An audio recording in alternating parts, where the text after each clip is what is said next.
Не е само начинот на кој се води истрагата за Кочени, истрага каква што не сме имале досега, туку и промените кои се случуваат овие десетина дена.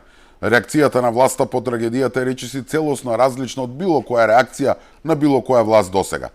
Згради, дуќани, дискотеки, ресторани, училишта, градинки, царини, возила, градежници, архитекти. Од игла до локомотива, нема каде не влегоа и не исчешлаа документи. Во погон е ставена цела армија од инспектори од сите сфери на ниво на цела држава. Од пазарна инспекција, инспектори од градежништво, финансиска полиција, па се до дирекција за заштита и спасување. Сите упаднаа во објекти и институции и му направи еден рестарт на системот за да се искорени корупцијата. Систем што на кој одамна му требаше ремонт. И се тоа за десетина дена.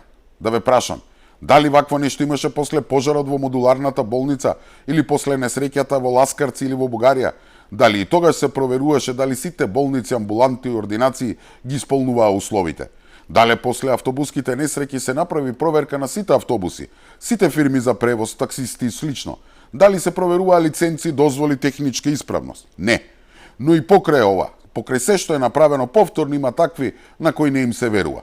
На некои не им се верува, други пак веројатно се платени да не веруваат. Тоа се сите оние кои молчат со години, посебно кога СДСМ и ДУИ се на власт, а сега како печурки никнуваат на секаде. Па така ете некоја си платформа на граѓански организации за борба против корупција прашува како тоа само за една недела се проверија сите објекти и се сомнева дали навистина биле проверени. Абе нема нешто што може да се превземе овие и сличните на нив да бидат задоволни.